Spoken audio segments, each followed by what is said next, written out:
నమస్తే Bharat nation first Telugu యొక్క మరో ఎపిసోడ్ కి స్వాగతం. మిత్రులారా, ముఖ్యంగా ఈ తరానికి చెందిన నా తమ్ములారా, నా చెల్లెమ్మలారా, మీరు సోషల్ మీడియా కమెంట్ సెక్షన్ లో స్క్రాల్ చేస్తున్నప్పుడు వీర్ సవర్కర్ జీని మాఫీ వీర్ అని ఎగతాళి చేసే వాళ్ళు చూసుంటారు. కానీ మీరు కూడా ఆ మాటను అనుకరించే ముందు ఒక్క క్షణం ఆగి మీరు మిమ్మల్ని ప్రశ్నించుకోండి. ఆయన ఎదుర్కొన్న కష్టాలు మీకు తెలుసా? ఆయన ఒకటి కాదు 2 జీవిత ఖైదు శిక్షలు పొందారు. అంటే మొత్తం 50 సంవత్సరాలు. అండమాన్లోని సెల్యులార్ జైలు మరణం కన్నా దారుణమైన ప్రదేశం.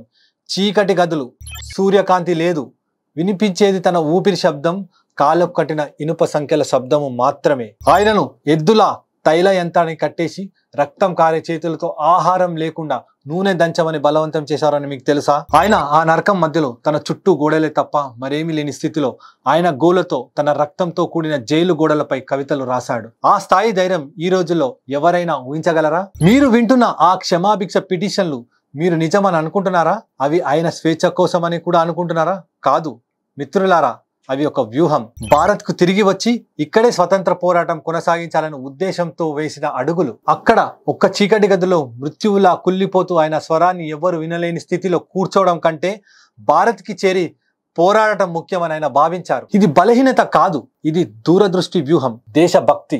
ఈ రోజుల్లో ఆయనపై 3 గంటల సినిమాలు వస్తున్నాయి. నేటి యువత అంత సమయం కేటాయించకపోవచ్చు. అందుకే నేను ఇక్కడ నిలబడి ఈ కొద్ది నిమిషాల్లో నా ఆవేదనను పంచుకుంటున్నాను. కనీసం మీరు ఆ దేశభక్తి యొక్క ఒక్క చినుకైన అనుభూతి చెందాలని, ఆయన త్యాగం తెలుసుకోవాలని, సత్యాన్ని ముందుకు తీసుకెళ్లాలని. నా మాటలతో మీరు ఒక్క క్షణమైనా ఆగి ఆయన అనుభవించిన బాధను గౌరవిస్తే మీలో దేశభక్తి రగులుతుంది. అదే నాకు తృప్తి. మీలో దేశభక్తి రగలాలని నా ఈ ప్రయత్నం. అందువల్ల ఇకపై మీరు భారత్ మాతా కోసం తన జీవితాన్ని త్యాగం చేసిన మహావీరునిపై వ్యాఖ్యానించే ముందు గుర్తించుకోండి, ఇవాళ మీరు నేను స్వేచ్ఛగా జీవిస్తున్నామంటే అటువంటి వీరుల త్యాగాల ఫలితమే. వీర్ సవర్కర్ కేవలం స్వతంత్ర సమరయోధుడు మాత్రమే కాదు, ఒక కవి, రచయిత, తత్వవేత్త, సంఘ సంస్కర్త. 1883లో జన్మించిన ఆయన చిన్ననాటి నుంచి దేశభక్తి వాతావరణంలో పెరిగారు. అగ్నిజ్వాలల వంటి తన మాటలతో, కృతులతో యువతను ప్రేరేపించారు. సావర్కర్ తన మాటలను ఆచరణలో పెట్టారు. అండమాన్ కాలాపాని జైల్లో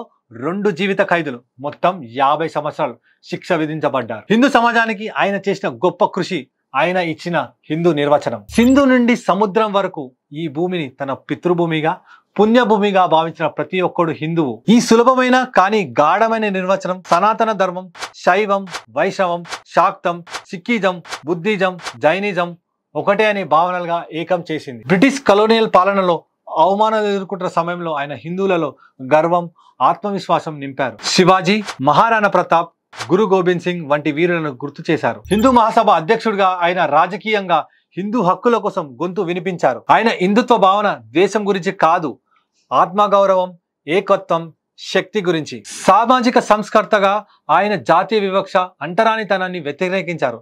ఆలయ ప్రవేశాన్ని అన్ని హిందువులకి సమానంగా చేయాలని కృషి చేశారు. ఆయన రచన 1857 భారత్ తొలి స్వతంత్ర సమరం బ్రిటిష్ కథనాన్ని సవాల్ చేసి తరతరాల విప్లవకారులను ప్రేరేపించింది. తన జీవితం అంతా ఆయనకే అతిపెద్ద సందేశం. 27 సంవత్సరాల జైలులో నిర్బంధంలో గడిపి కష్టాలు, యాతనలను భరించారు. కానీ ఎప్పుడు చెల్లించలేదు. తిరిగి బయటికి వచ్చి మరింత బలంగా సమాజాన్ని మార్గనిర్దేశనం చేశారు. ఆయన భావన హిందూ రాష్ట్ర ఆధిపత్యం గురించి కాదు, సాంస్కృతిక జాతీయత గురించి. జ్ఞానానికి గౌరవం, ధైర్యం, ధర్మం ఆధారంగా పరిపాలన ఉండాలని ఆయన ఆశించారు. ఆయన మనకు 3 శాశ్వత పాఠాలు నేర్పారు. 1.